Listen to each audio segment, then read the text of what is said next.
క్రీస్తునందు ప్రియమైన సంగమ, యేసుక్రీస్తు నామమున మీకు శుభములు తెలియజేస్తున్నాము.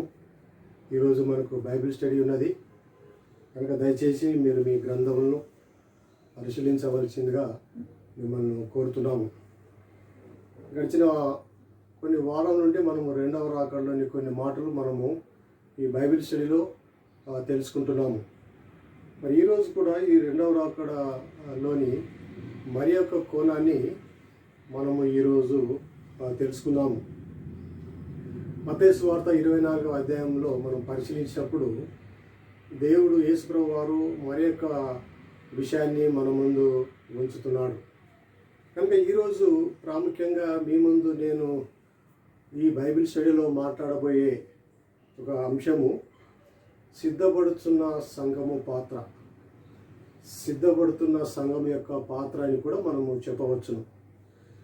ఒకవైపు ఈ రెండవ రాకడ సందర్భంగా ఆ శిష్యులు అడిగినప్పుడు యేసుప్రభు వారు అనేక విషయాలు వారి ముందు ఉంచారు.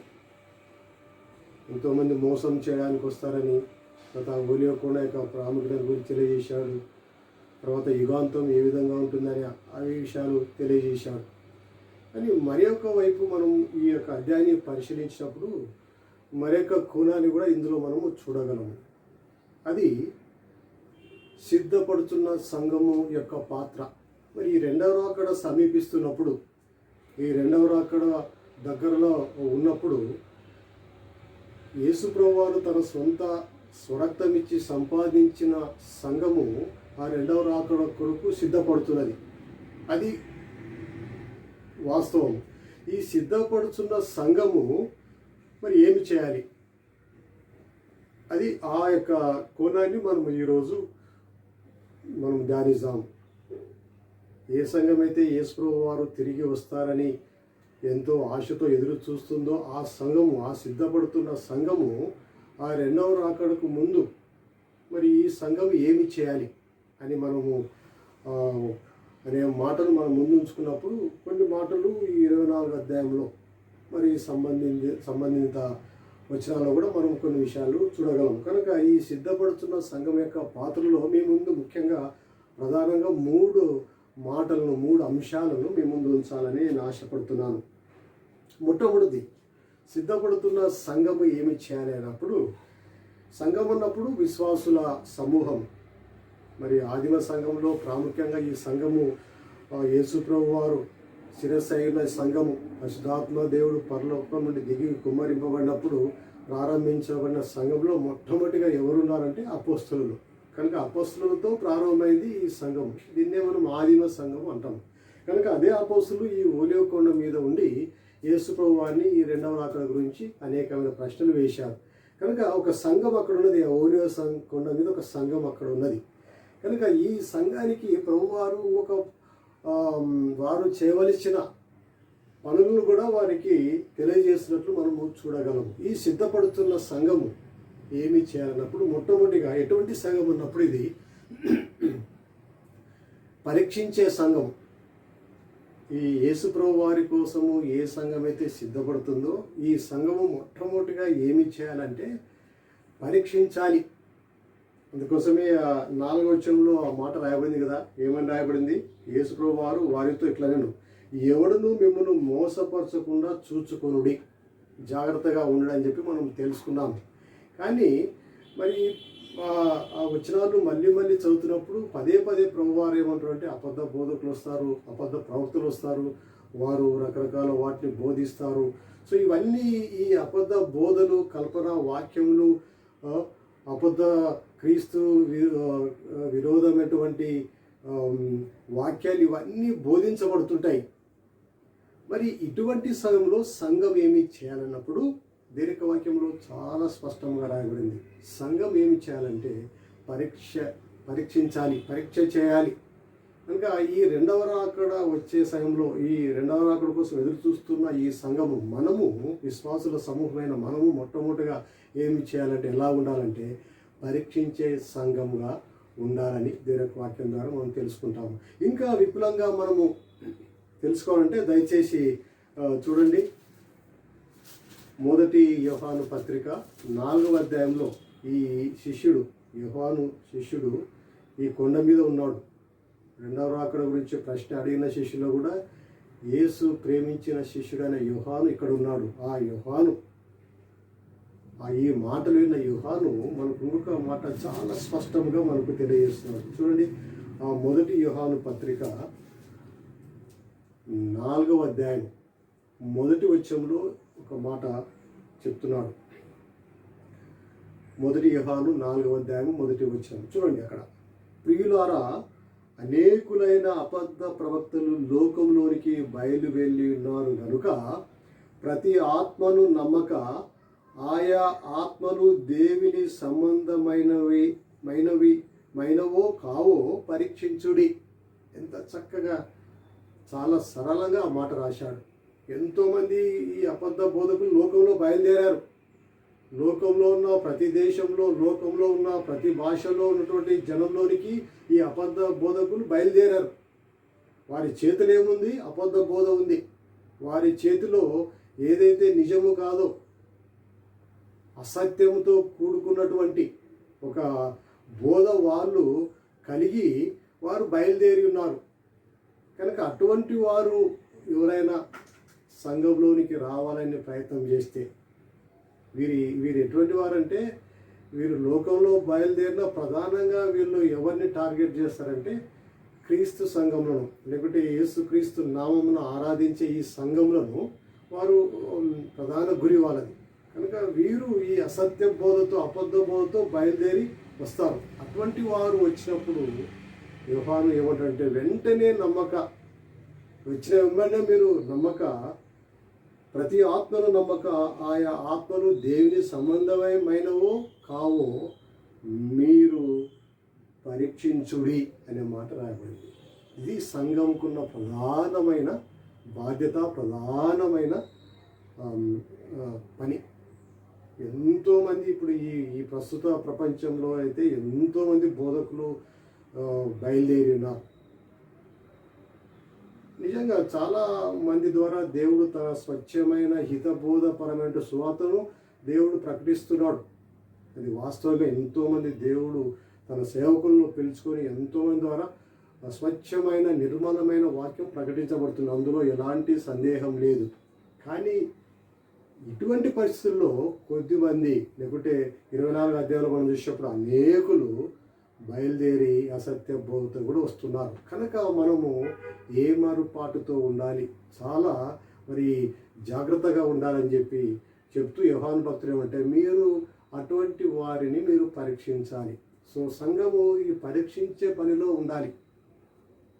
ఇది మరొకడుదా, పర్వాలేదు ఎవరైతేనేమి అని అనుకోకుండా మనం ఏం చేయాలంటే పరీక్షించే పనిలో ఉండాలని ప్రభువును మిమ్మల్ని కోరుతున్నాను. చూడండి, అక్కడ ఆయా ఆత్మలు దేవుని సంబంధమైనవి కావో పరీక్ష చేయాలని ఈ యొక్క యోహాను భక్తుడు చెప్తున్నాడు. కనుక బైబిల్లో ఒక సంఘం ఉంది. ఆ సంఘాన్ని గురించి నేను చెప్తున్నా, వాళ్ళు ఏం చేశారు.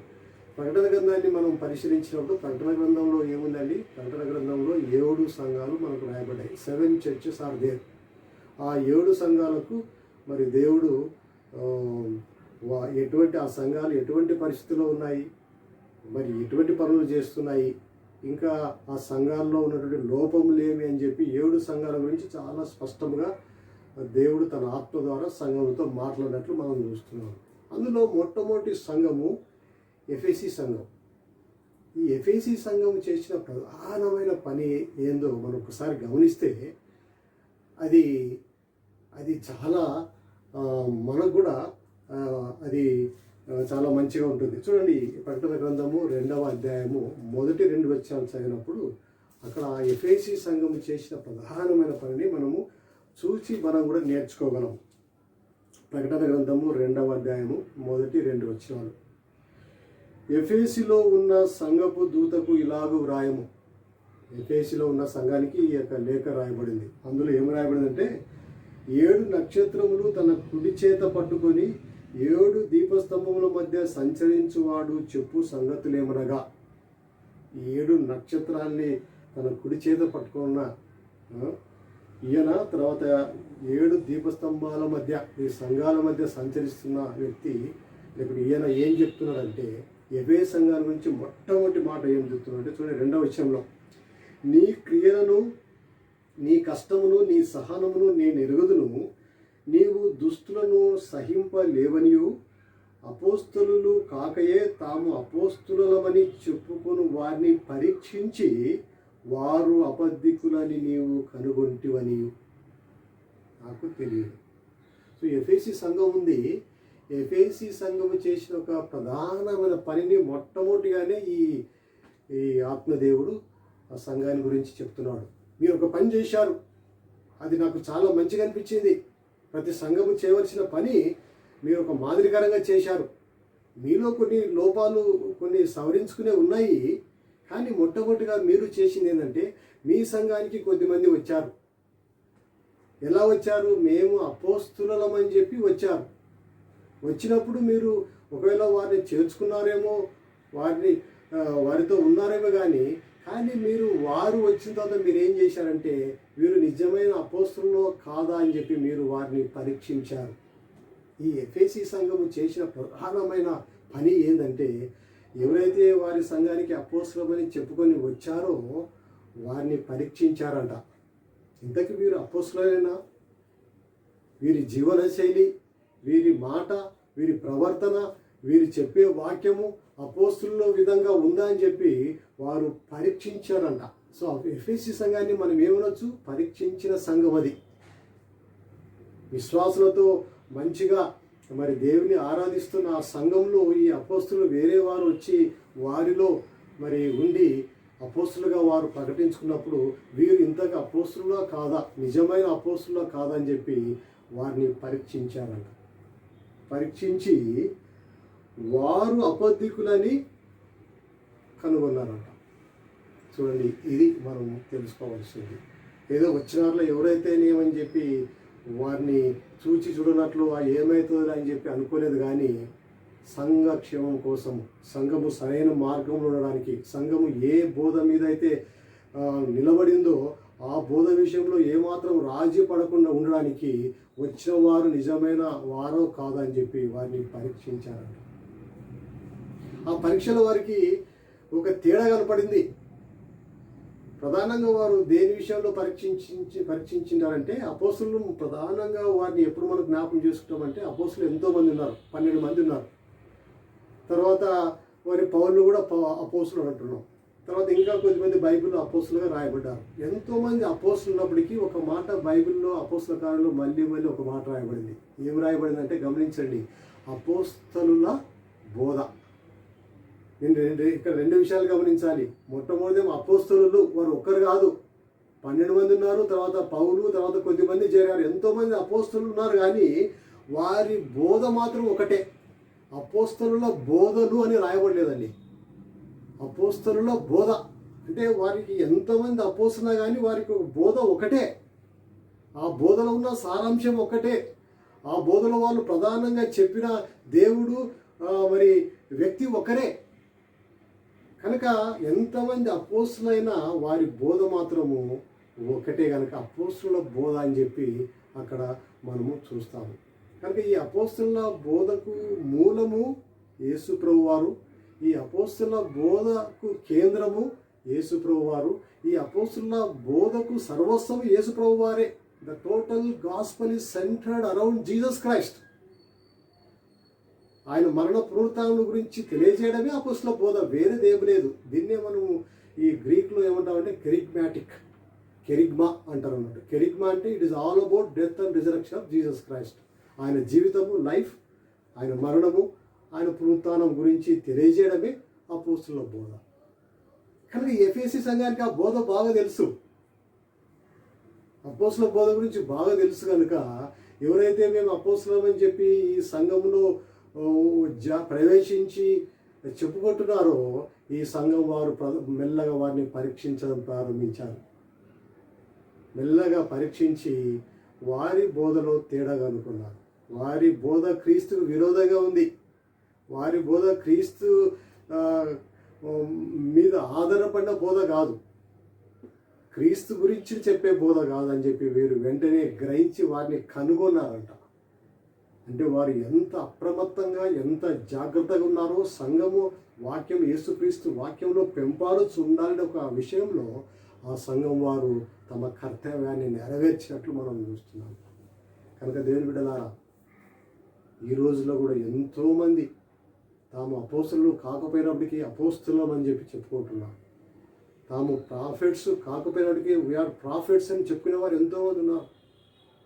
కనుక మన దేశంలో వేరే దేశాల్లో కూడా ఇటువంటి ధోరణి ఇటువంటి వారు ఎంతోమందిని చూస్తున్నాం.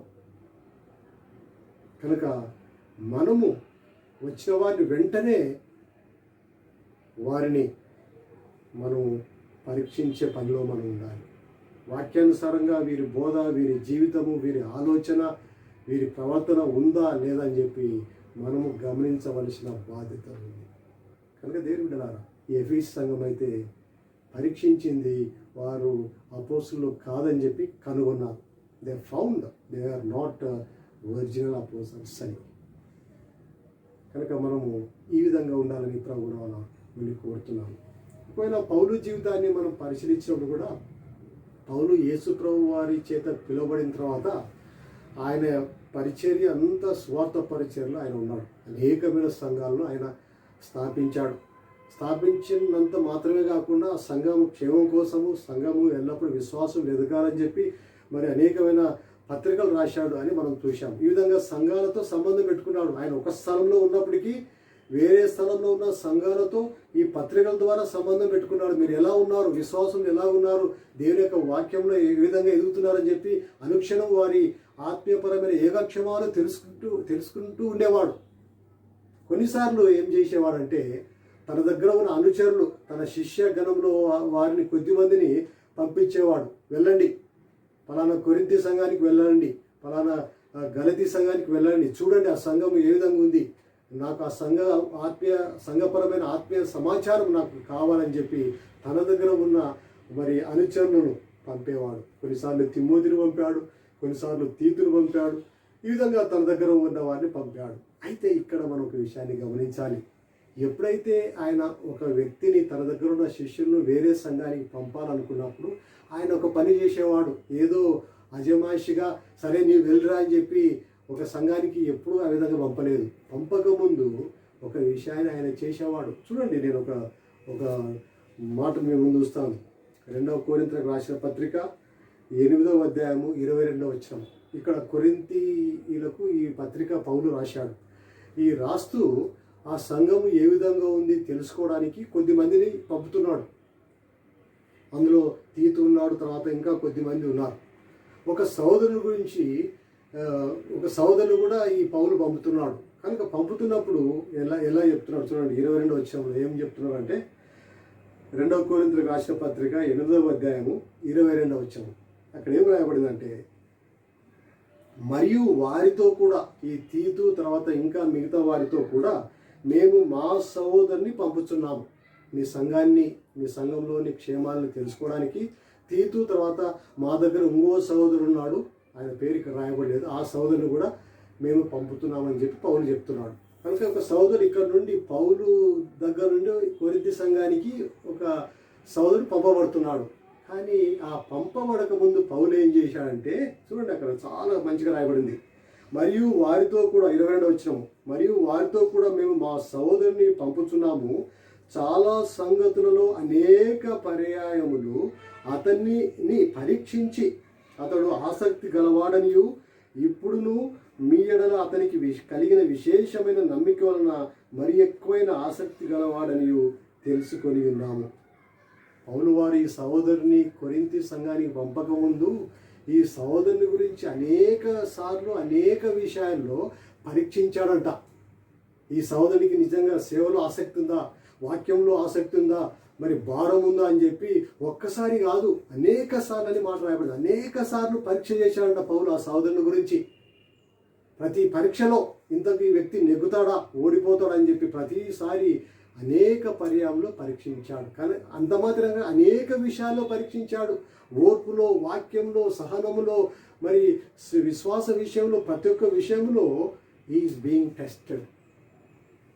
ఆ విధంగా పరీక్షలో పరీక్షించిన తర్వాత, ఆ విధంగా అనేక విషయాల్లో పరీక్షించిన తర్వాత అప్పుడు పౌలు ఈయన ఎంతో ఆసక్తి గలవాడైన ఒక ఫలితాన్ని పొందాడు.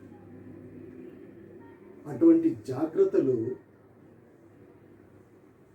ఈ బైబిల్లో లేకుంటే ఈ కొత్త నిబంధనలో ఈ ఆదిమ సంఘంలో మనము చూస్తాం.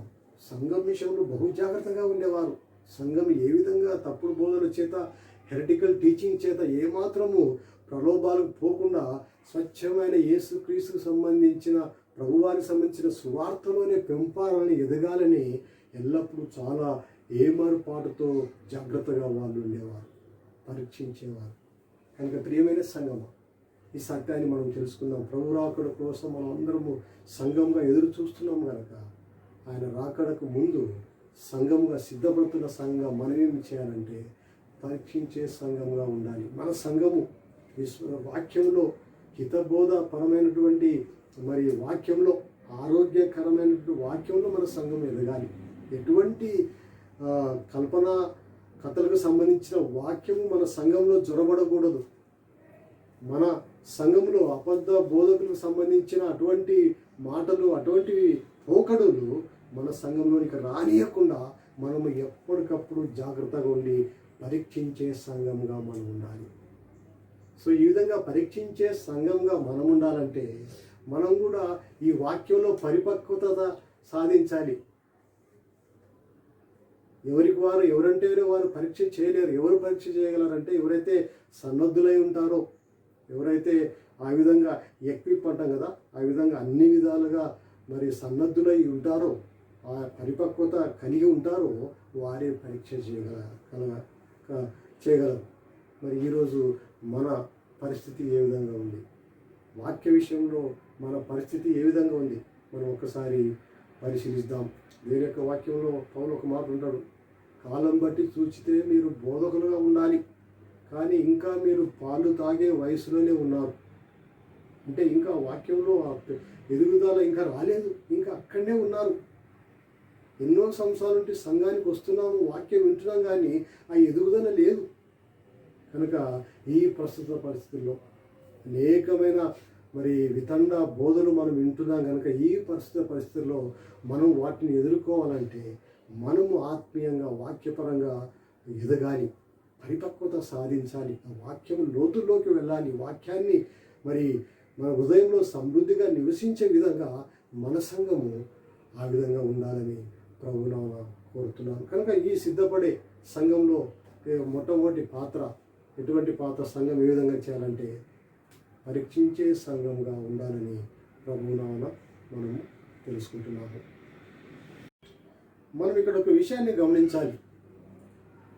వాక్యం ద్వారా మనం తెలుసుకున్నది ఏంటంటే, ఇటువంటి ధోరణులు మనం చూసినప్పుడు పరీక్షించాలి, కానీ మరి ఎక్కడ కూడా మనకు విమర్శించమని రాయబడలేదు.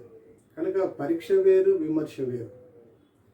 ఒకవేళ కన్స్ట్రక్టివ్ క్రిటిసిజం ఉంది, అది వేరు. కానీ మనము ఎప్పుడు కూడా విమర్శ అనే దాంట్లో ఎక్కువ ప్రాధాన్యత ఇవ్వకుండా పరీక్ష చేసి సౌమ్యంగానే ఆ పరిస్థితిని, అటువంటి పోకడలను మనము మన సంఘంలోకి రాకుండా మనం చూసుకోవాల్సిన బాధ్యత మనకున్నది. రెండవ పాత్ర గురించి మనం ఆలోచన చేసినప్పుడు, రెండవ పని గురించి ఆలోచన చేసినప్పుడు, మొట్టమొదటిది సిద్ధపడే సంఘం యొక్క పాత్రలో మొట్టమొదటిది పరీక్షించే సంఘము, రెండవది ప్రకటించే సంఘం. దేవుడు మనలో ఒక ప్రధానమైన బాధ్యతను, భారాన్ని దేవుడు మనకు సంఘానికి ఇచ్చాడు. చూడండి, ఆ 14వ వచనంలో, 24వ అధ్యాయము 14వ వచనంలో చాలా చక్కగా రాయబడింది. మరియు ఈ రాజ్య సువార్త సకల జనములకు సాక్షార్థమై లోకమందంతటను ప్రకటింపబడును. గమనించారా?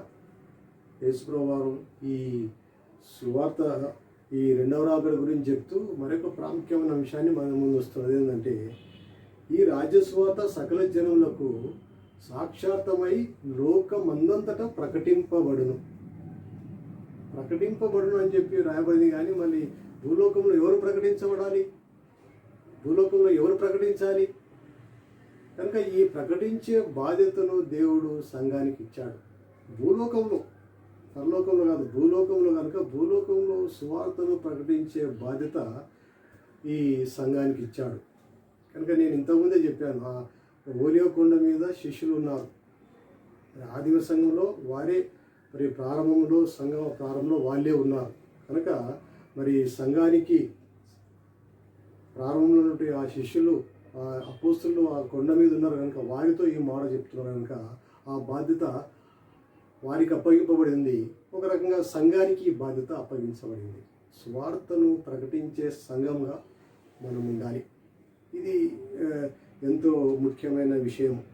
ఈ రాజ్య సువార్త సకల జనములకు సాక్షాత్మై లోకమందంతటా ప్రతి దేశంలో ప్రతి ప్రాంతంలో ఈ సువార్త ప్రకటించాలి.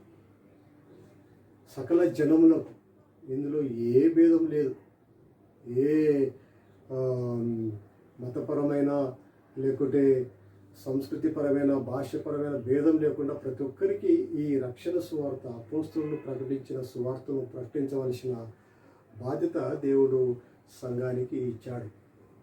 ఓ రకంగా ఈ దేవుడు యేసుప్రభువు వారు చెప్పిన ఈ మాట నెరవేరుతూనే ఉంది. ఎప్పుడో 2000 సంవత్సరాల క్రితం ఆ ఓలియో కొండ మీద ఈ మాట చెప్పారంటే మరి 2000 సంవత్సరాల్లో ఎన్నో మార్పులు వచ్చినాయి. ఆ మాట చెప్పినప్పుడు కేవలం ఆ యూదయ ప్రాంతంలోనే యేసుప్రభువు వారి సువార్త ఉంది. అప్పటి నుండి ప్రారంభమైన ఈ సువార్త ప్రతి తరంలో, ప్రతి శతాబ్దంలో ఈ సువార్త మారుమూరు ప్రాంతాల్లోకి వ్యాపిస్తూనే ఉంది. ఒకవేళ ఉదాహరణ చెప్పాలంటే, రుజువు చెప్పాలంటే మనమే.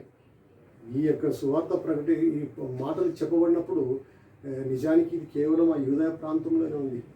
కానీ దేవుడు తన ప్రేమను మనపై కుమ్మరించి సువార్త మన ఎద్దకు వచ్చింది. ఆ ఓలియో కొండ దగ్గర యేసుప్రభువు వారు చెప్పిన ఆ మాట ప్రపంచమంతటా సకల జనులకు ఈ సువార్త ప్రకటించబడాలంటే ఈ సువార్త ఈరోజు మన దగ్గరకు వచ్చింది. అంటే ఈ మన దగ్గర రావడానికి కారణం ఏంది? సంఘం, అప్పుడున్న సంఘము ఆ మాటలను వారు చాలా బాధ్యతగా తీసుకొని ఎన్ని కష్టాలైనా ఎన్ని ఇబ్బందులైనా వాటి అన్నిటి శ్రమన్నింటిని ఓర్చి వారు వేరువేరు ప్రాంతాల్లో ప్రయాణం చేసి సువార్తన విత్తనాన్ని వారు చాటించారు. సువార్త ప్రకటించబడింది.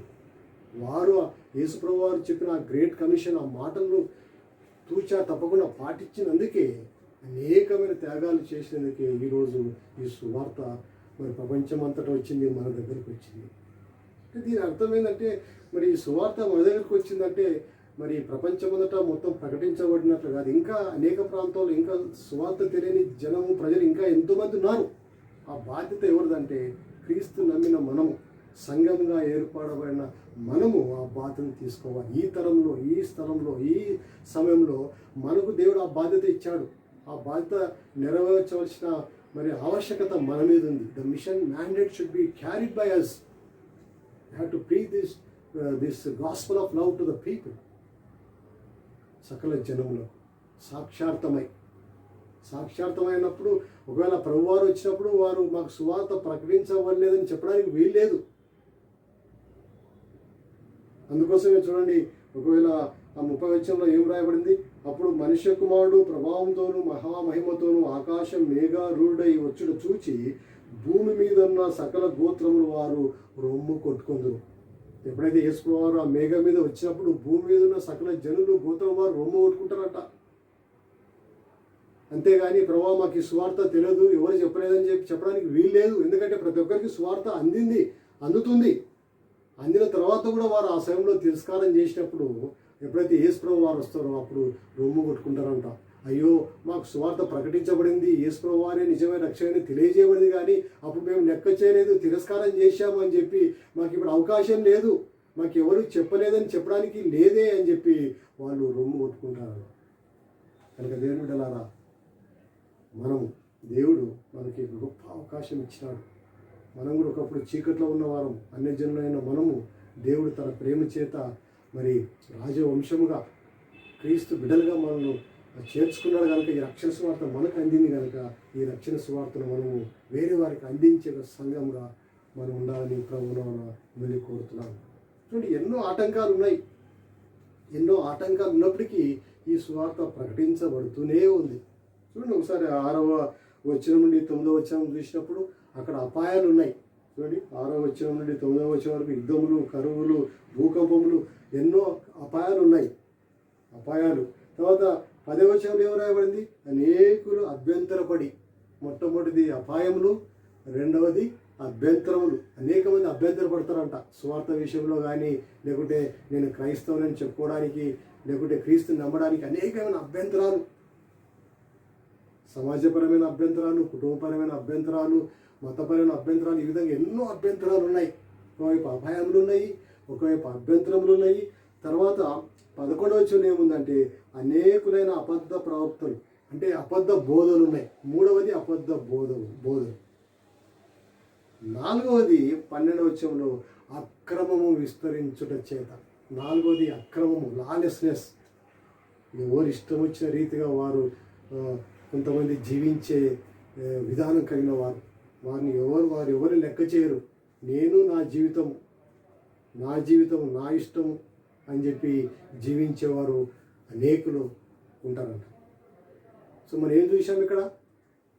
అపాయములు చూసాము, అభ్యంతరములు, అబద్ధ బోధలు, తర్వాత చివరిగా అక్రమములు, లాలెస్నెస్, కంప్లీట్ డిజార్డర్.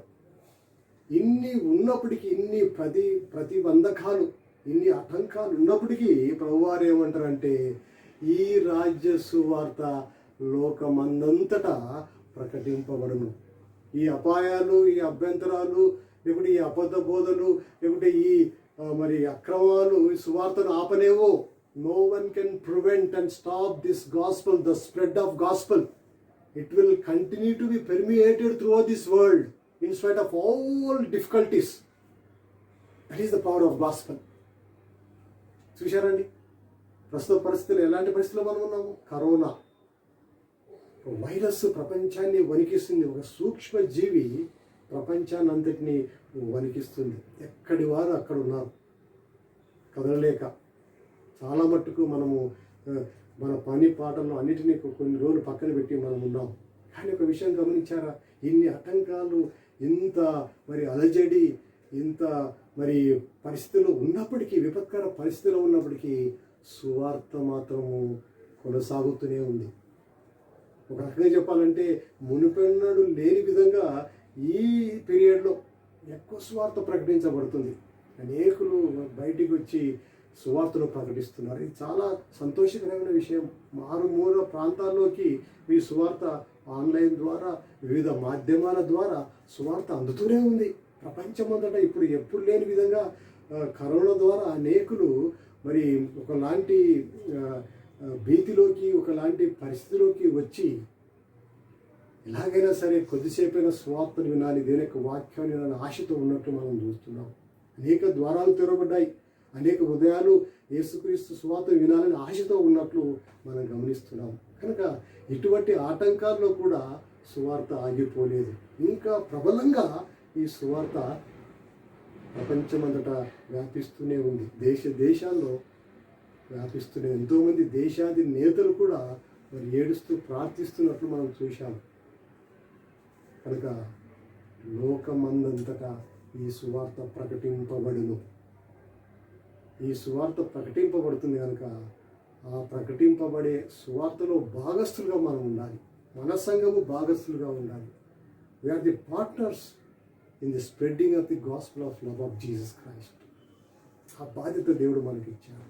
సంఘం యొక్క పాత్ర పరీక్షించే పాత్ర, రెండవది ప్రకటించే సువార్త. ఎందుకు దేవుడు ఈ అబద్ధ బోధకులను వారిని ప్రధానంగా వారి విషయంలో జాగ్రత్తగా ఉండాలని ఎందుకు చెప్పాడు? ఒకసారి మీరు గమనించారా? అబద్ధ బోధకుల గురించి ఎన్నో మాటలు రాయబడి. ఎందుకు ప్రధానంగా? What is missing in them? ఎందుకు అబద్ధ బోధకుల్లో ముఖ్యంగా మిస్ అయి ఉన్నది ఏంది అని మనం గమనించినప్పుడు చూడండి, ఆ యొక్క 24వ వచనంలో అబద్ధపు క్రీస్తులను, అబద్ధపు ప్రవక్తలను వారు వస్తారంట. వచ్చి వాళ్ళు ఏం చేస్తారు గమనించండి. ఇక్కడ వాళ్ళు వచ్చిన తర్వాత వాళ్ళు చేసేది ఏంటంటే, సాధ్యమైతే ఏర్పరచబడిన వారిని సైతము మోసపరచుటకై గొప్ప సూచక్రియలను, మహత్కార్యములు కనపరచెదరు. వాళ్ళు వచ్చిన తర్వాత చేసేది ఏంటంటే గొప్ప సూచక్రియలు, మహత్కార్యములు చేస్తారంట. ఏం మిస్సింగ్ ఇక్కడ? ఏం లేదు ఇక్కడ వాళ్ళలో? సువార్తకు స్థలం లేదు. ఎంతసేపున్నా వాళ్ళు ప్రజలందరికీ వచ్చి సూచక్రియలు, మాత్కార్యములు ఇటువంటి వాటినే తెలియజేస్తారు, ఇటువంటి వాటినే కనపరుస్తారు. కానీ ఏ కోశాన సువార్త, యేసుక్రీస్తు ప్రభువారి రక్షణ సువార్త, ఆయన మరణించి తిరిగి లేచడం ద్వారా, ఆయన రక్తం చిందించడం ద్వారా, శిలువ యాగం ద్వారా మనకు రక్షణ వచ్చిందని ప్రధానమైన the crux of the gospel, ఆ ప్రధానమైన విషయాన్ని మాత్రం వాళ్ళు ఏమాత్రము వారు చెప్పరన్నట్టు. సువార్తకు స్థానం లేదు. సూచనలు, సూచక్రియలు, లేకపోతే ఈ మాత్కార్యములు, వీటినే అన్నట్టు. సో వీటి ద్వారా ఎందుకు వారు వీటి మీద ఫోకస్ చేస్తారంటే, వీటి ద్వారానే దే సీక్ సెల్ఫ్ గ్లోరీ. వీటి ద్వారా వారి పేరు ప్రమోట్ అవుతుంది అన్నట్టు. సువార్త ప్రకటిస్తే అది యేసు ప్రభు వారి గురించి చెప్తాం, మనకు వచ్చేది ఏముండదని చెప్పి వారు ఈ సువార్తను మరుగు చేసి ఈ మహత్కార్యముల గురించి, సూచక్రియలే హైలైట్ చేస్తారు అన్నట్టు. ఇక్కడ వారికి సువార్త ఏమాత్రం లేదు. అందుకోసమే చూడండి, కొండ మీద ప్రసంగంలో 7వ అధ్యాయంలో ఒక మాట రాయబడింది. 7వ అధ్యాయము 22-23 వచనాల్లో, ఆ దినమందు అనేకులు నన్ను చూచి, ప్రభువా ప్రభువా, మేము నీ నామమున ప్రవచింపలేదా? ఒకటి ప్రవచించారంట. నీ నామమున దయములు వెళ్ళగొట్టలేదా? దయాలు వెళ్ళగొట్టారు. మూడవది, నీ నామమున అనేకమైన అద్భుతములు చేయలేదా? ఇవన్నీ 3 చేశారు అని చెప్పుదు. అప్పుడు నేను మిమ్మును ఎన్నడూ ఎరగను, అక్రమము చేయవారారా నా యొద్ద నుండి పొండని వారితో చెప్పారు. వీరు 3 చేశారు. ప్రవచించారు, ప్రవచనాలు చెప్పలేదు అంటున్నారు. తర్వాత రెండవది దయములు వెళ్ళగొట్టలేదా? మూడవది అద్భుతములు చేయలేదా? ఇది ఇక్కడ కూడా ఏం మిస్సింగ్? ఇక్కడ సువార్త లేదు. ఇక్కడ ప్రధానంగా ఇవే. వీటి ద్వారానే అనేక మందిని వారు ఆకర్షించి వారు అబద్ధ బోధన చేస్తున్నారు. కనుక మనం జాగ్రత్తగా ఉండాలి. సువార్తకు స్థానం లేని పరిస్థితులు, వ్యక్తుల గురించి మనం జాగ్రత్తగా ఉండాలి. Any person is seeking self glory, we should be very very careful. ప్రకటించే సంఘంగా మనం ఉండాలి. ప్రధానము సువార్త. కేవలం అద్భుతాలే లేకుంటే ఈ మాత్కార్యములే ప్రాముఖ్యం అనుకుంటే ఇక యేసు ప్రభు వారి రాకడా లేకుంటే ఆయన యొక్క లోకంలోకి వచ్చే అవసరం ఏముందండి? యేసు ప్రభు రాక ముందు కూడా అనేక మంది అద్భుతాలు మన ఇశ్రాయేలు చేశారు, వేరే వారు కూడా చేశారు. వాటి ద్వారా అవే ముఖ్యం అనుకున్నప్పుడు ఇక సువార్త ఎందుకు? యేసు ప్రభు వారు ఎందుకు? కానీ యేసు ప్రభు వారు వచ్చడం ద్వారా, ఆయన శిల్వ యాగం ద్వారా, ఆయన చిందించిన రక్తం ద్వారా మనకు విమోచన, పాప క్షమాపణ, రక్షణ మనకు కలిగింది. ఈ అద్భుతములు, మాత్కార్యముల ద్వారా కాదు. అది ఎవరైనా చేస్తారు. యేసు ప్రభు రాకముందు కూడా అనేక మంది చేశారు, ఐగుప్తులు కూడా చేశారు. కనుక ప్రధానంగా ద ట్రాన్స్ఫార్మింగ్, ఆ పరివర్తన, సమూలమైన పరివర్తన జరిగేది కేవలము యేసు ప్రభు సువార్తను కలిగిన వ్యక్తి జీవితంలోనే. కనుక ప్రకటించే సంఘంగా మనం ఉండాలి. ఈ సువార్త ప్రకటింపబడదు అని చెప్పి వారు చెప్పారు. ఎక్కడ కూడా బూదిగ అంతముల వరకు ఈ మాత్కార్యములు తెలియజేయబడును, ఈ అద్భుతములు తెలియజేయబడని చెప్పలేదు యేసు ప్రభు వారు. బూదిగ అంతముల వరకు ఈ సువార్త ప్రకటించబడి, ఇదే ప్రధానము. నీ జీవితంలో, మన జీవితంలో మార్పు రావాలంటే, మన జీవితంలో సమూలమైన మార్పు రావాలంటే, విమోచనను పొందాలంటే అది కేవలము సువార్త, యేసుక్రీస్తు యొక్క మాటలు వినడం ద్వారానే ఆ స్వార్థ ప్రకటింపబడాలని యేసు ప్రభు వారు చెప్పారు. ఆ బాధ్యత మన మీద ఉంది, సంఘం మీద ఉంది. కనుక మనం మరొకసారి మనం పరిశీలించుకొని ఈ సువార్త ప్రకటించే విషయంలో మనం పాలివారుగా ఉండాలి. ప్రత్యక్షంగా అయినా సరే, పరోక్షంగా అయినా సరే, you should be partner in the spreading of the love of the gospel to the entire world. ఏ విధంగా అయినా సరే నీవు కూడా ఒక సాధనంగా ఉండాలని ప్రభువారు కోరుతున్నారు. కనుక ఈ సిద్ధపడే సంఘంలో సంఘం యొక్క పాత్ర గురించి ఆలోచన చేసినప్పుడు ఎటువంటి సంఘంగా ఉండాలంటే పరీక్షించే సంఘంగా ఉండాలి. రెండవది ప్రకటించే సంఘంగా ఉండాలని ప్రభువును కోరుతున్నాను. మూడవదిగా సంఘము చేయవలసిన మరొక ప్రధానమైన పని ఏదనగా, చూడండి 20 వచనాన్ని మనం గమనించినప్పుడు అక్కడ ప్రభువారు సంఘానికి మరొక బాధ్యతను ఇస్తున్నాడు. అప్పుడు మహాశ్రమ కలుగును గనుక మీరు పారిపోట చలికాలమందైనను విశ్రాంతి దినమందైనను సంభవింప ఉండవలెనని ప్రార్థించుడి. సో మూడవదిగా ప్రార్థించే సంఘం. మరి ఓలివ కొండ అంటేనే మనకు ప్రధానంగా జ్ఞాపకం వచ్చేది యేసు వారు తరచుగా వాడుక చొప్పున ఓలివ కొండకు వచ్చేవాడు. ఓలివ కొండకి వచ్చినప్పుడల్లా అక్కడ గడిపినప్పుడల్లా ప్రభువారు చేసిన ప్రధాన పని ప్రార్థన. సో ఏ ఓలివ కొండ మీద ప్రార్థన చేసిన యేసు ప్రభువారు మరి ఇప్పుడు అదే ఓలివ కొండ మీద శిష్యులతో మాట్లాడుతూ ప్రార్థించమని చెప్పాడు. కనుక ఈ యొక్క మాట ప్రతి సంఘానికి వర్తిస్తుంది. ప్రార్థించే సంఘంగా మనం ఉండాలని ప్రభువారు కోరుతున్నారు. చూడండి, ఈ లేవచనం చాలా ప్రధానమైనది. ఎందుకంటే అక్కడ ఏముందంటే అప్పుడు మహాశ్రమ కలుగును.